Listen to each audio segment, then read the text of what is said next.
এক আল্লাহর বান্দা বড় গরিব মানুষ, অসহায় মানুষের কাজ করে দিন আনে দিন খায়। কাজ করলে ঘরের চুলায় আগুন জ্বলে, কাজ না করলে ঘরের চুলায় আগুন জ্বলে না। ওই আল্লাহর বান্দা প্রতিদিন কাজ করে সন্ধ্যাবেলা টাকা নিয়ে বাজারে যায়, কিছু বাজার করে ঘরে আসে, কোন রকম সংসার চালায়।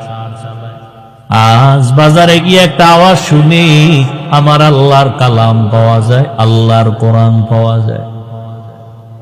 এটা যদি ঘরে রাইখা দেও, ঘরের মধ্যে অনেক বরকত হবে।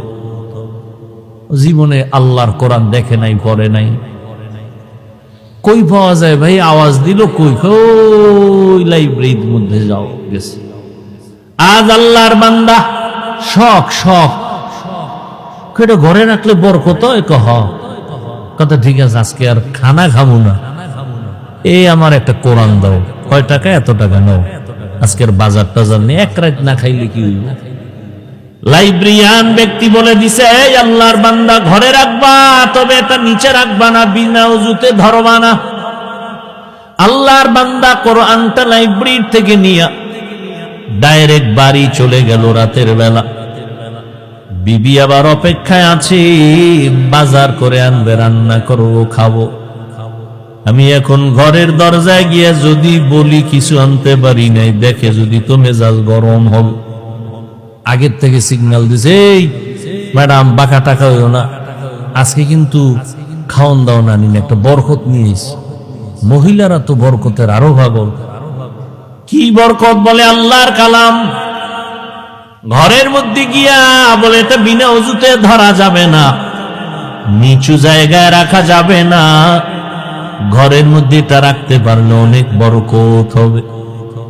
তাই এমন একটা জিনিস যেটা দেখলে সওয়াব, পড়লে সওয়াব, ধরলে সওয়াব, জিডার আওয়াজটা কানের মধ্যে লাগলেও সওয়াব, দিলটা শান্ত হয়ে যায়।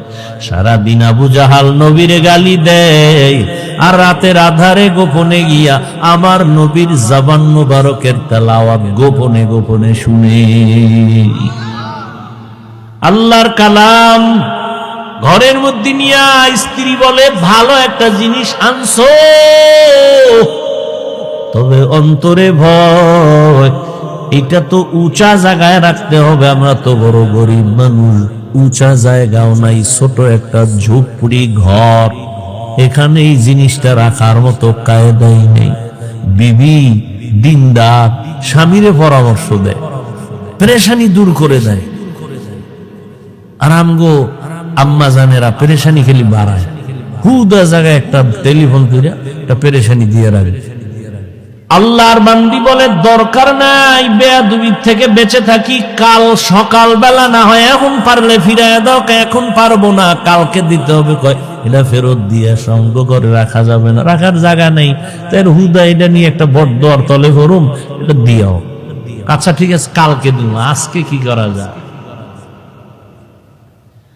আজ রাতটা তো অন্তত রাখতে হবে। কেমনে রাখবো? কোরআন এটা উঁচু জায়গায় রাখতে হবে, রাখার জায়গা নাই। কি করা যায়? আল্লাহর বান্দি, ঈমানওয়ালা বান্দি, দ্বীনের মুহাব্বত ওয়ালা বান্দি ডাক দিয়া কয়, স্বামী আমার, আমি একটা পরামর্শ দেই, দেখেন হয়নি কি? অর্ধরাত্র আমি মাথায় নিয়ে কোরআনটা দাঁড়ায় থাকবো, আপনি ঘুম যাবেন। বাকি অর্ধরাত আমি একটু বিশ্রাম করব, আপনি মাথায় নিয়ে দাঁড়ায় দাঁড়ায় কোরআন পাহারা দিবে। স্বামী বেচারা ডাক দিয়ে কয়, আল্লাহর শুকর, তুমি যেহেতু রাজি হয়ে গেছো, অর্ধরাত্র আজকে না ঘুমাইলে কি হবে, আমি কোরআন মাথায় নিয়ে দাঁড়ায় থাকবো।